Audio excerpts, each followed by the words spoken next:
I represented what was in the days the Medical Marijuana Cooperative, and that came about because I'd had an accident myself, and I found that cannabis helped me. It was the only thing that could help me. I'd actually fractured my spine in 3 places and shattered a lot of other bones in my body in a fall, and I was resuscitated twice, and lots of things happened in hospital. I was told in hospital that I would probably never walk again because of my injuries, and I believe that cannabis helped me to walk again, and has helped me with life ever since. When I was doing the campaigning for marijuana and everything, this was back in 1996, and I was prosecuted for growing cannabis for my own illness, and I went to court, and the jury found me not guilty of producing the cannabis because I was doing it for medical reasons. And after I was acquitted for that, other patients contacted me telling me how they found cannabis helpful for them, and I started to supply cannabis to other patients, and I began to grow it again. I was taken to court, and the trial lasted 3 days, and I called professional witnesses in, expert witnesses to say how cannabis can help people, and I also called some of the patients that had multiple sclerosis, and they told the court how me supplying them helped them with their injuries.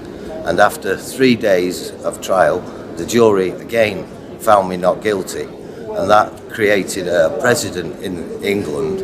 I was the first person that had been acquitted for the same offence twice, and then for supplying patients as well.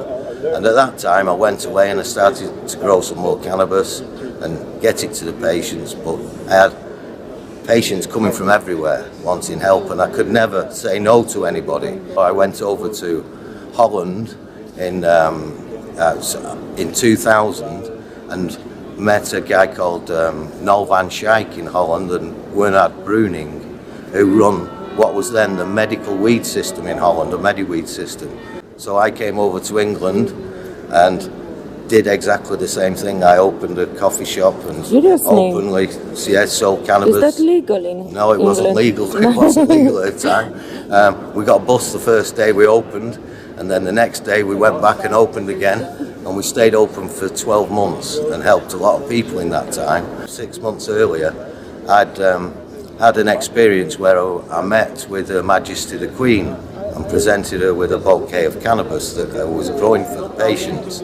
Now, this happened in a way that some of the patients that was helping that had multiple sclerosis had been writing to the Queen and saying, "Oh, you should stop arresting him, tell the police to stop arresting him, you should be knighting him, not arresting him." And that was what the judge was indicating, that he'd given me the permission, but I didn't understand that at the time, because when I met the Queen, you don't just walk up to the Queen with anything, and I was vetted by all the protection squad, and they all saw the flowers before I gave them to Her Majesty. And when I went over to her, I said, "Your Majesty, my name's Colin Davies from the Medical Marijuana Cooperative, and these are the buds that I grow for the MS patients," and I gave them to her, and she said to me, "I know, and you must carry on with the good work." The police caught me for smuggling cannabis into the country to supply the patients in the cafe. For the third time. For the third time. In the end, I got 3 years imprisonment, and I did the full 18 months. I didn't get any remission or anything because obviously I tested positive for cannabis all the time. I came out of prison in 2003. I had a bit of a rest. I was still helping people on the quiet, but I was still licking my wounds after losing 18 months of my life. Well, this summer we're going to be really hitting the council and the people, and we're going to get in petitions. We want a repeal in the law from main government. The cannabis needs to be repealed, just scrub the law completely. But in Manchester, we want decriminalisation. They can't legalise it, they can't do anything, but they can de facto decriminalise it by not pursuing people for personal growth. Yeah, and that's what they're agreeing with me at the moment.